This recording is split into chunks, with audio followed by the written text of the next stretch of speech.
Hi friends, good morning. আমি অনিন্দিতা চলে এসেছি আবারও সেই তোমাদের কাছে। আর দেখো, চলে এসেছি রান্নাঘরে। আজকে তো স্যাটারডে, আর আজকে তো আমার স্যাটারডে মানে আজকে আমার বলে না, অনেকেরই ভেজ। তো আজকে সকালে টিফিনে তানি বললো হবে সুজির পোলাও, তো সেটাই এখন করতে নিয়েছি। ফার্স্ট টাইম করছি। ও করবো বলছিল, বাট গ্যাসে আমি ওকে কিছু সেরকম করতে দিই না। তো চলে আসলাম আমি, পাশে অবশ্যই রয়েছে ও। তো দেখো, আমি কড়াই দিয়ে দিয়েছি রিফাইন অয়েল। কেউ চাইলে ঘি দিয়েও করতে পারো কিংবা বাটার দিয়েও করতে পারো। তো আমি রিফাইন অয়েল দিয়েই করছি। তো প্রথমে দেখো তেলে দিয়ে দেবো জিরে ফোড়ন। তো দেখো অলরেডি আমার জিরেটা ভাজা ভাজা হয়ে গেছে। আর এখানে বাবু বেশিরভাগটাই বাবু করে রেখেছে, আমি বুঝে দিচ্ছিলাম। ও কি সুন্দর দেখো আলুটা কেটে রেখেছে। তো এখন আলুটা আমি দিয়ে দেবো তেলে।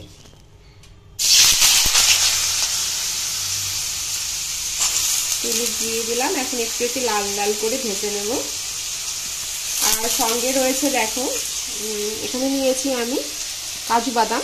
আর এখন দেখো, তোমার নিজের মতন তুমি করতে পারো, এতে অনেক কিছু ইনগ্রিডিয়েন্টস দেওয়া যেতেই পারে, বাট আমার হাতের কাছে এখন যেটুকু রয়েছে সেটুকু দিয়েই করে নেবো। এখানে কাজু রয়েছে, কাজুটা আমি একটু পরে দেবো। আলুটা একটু ভাজা হয়ে যায়। আর তোমাদের নেটবিহীন দুনিয়ায় কেমন লাগছে বলো?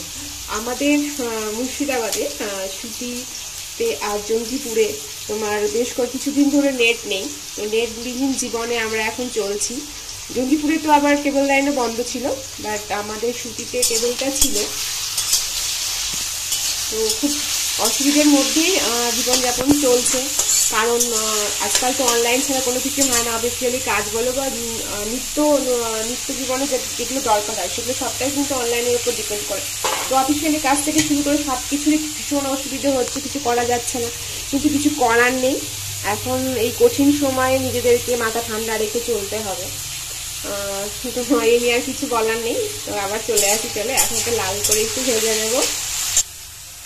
তো দেখো আলুটা এখন একটু লালচে ধরতে শুরু করে দিয়েছে। আমি এখন একটু পরিমাণ মতন দিয়ে দেবো নুন, পরিমাণ মতন দিয়ে দেবো হলুদ। অলরেডি দেখো হয়ে গেছে ভাজা। এর মধ্যে অ্যাড করে দেওয়া হচ্ছে কারি পাতা আর হচ্ছে কাজু। এখন এর মধ্যে অ্যাড করে দেওয়া হবে, দেখো পরিমাণ মতো আমি সুজি নিয়ে নিয়েছি, আর সেটাই এখন এটাতে অ্যাড করে দিই। এবার ভালো করে নাড়াচাড়া করবো।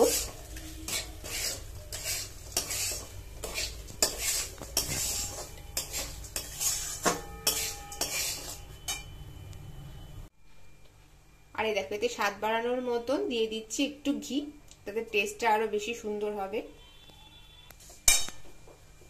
তো এবারে দেখো অনেকটা ভাজা ভাজা হয়ে গেছে। আর এখন এতে দিয়ে দিব পরিমাণ মতন জল।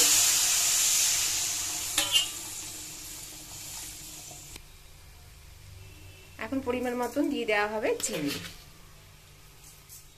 তো দেখো আমার অলরেডি সুজির পোলাও একদম কমপ্লিট হয়ে গেছে। এখন থালাতে ঢেলে ঠান্ডা করে বরফি করে বানিয়ে নেব। থালাতে অলরেডি দেখো ঢেলে নিয়েছি। আর তোমাদেরকে বললাম না যে বরফি করে খাবো। অ্যাকচুয়ালি সুজির পোলাও বরফি করে খায় না, এমনি এরকম ভাবেই খায়। বাট আমরা আমাদের নিজেদের মতন করে জিনিসটা করে নেব। তোমরা যে যেরকম ভাবে খুশি সেরকম ভাবে করে খেতে পারো, কোনো অসুবিধে নেই। তো এখনো টেস্ট করে দেখিনি, সুন্দরই হবে দেখে মনে হচ্ছে। তোমরা এরকম ভাবে মানে বাড়িতে যা থাকা জিনিস দিয়ে বানিয়ে নিতে পারো চটপট সুজির পোলাও।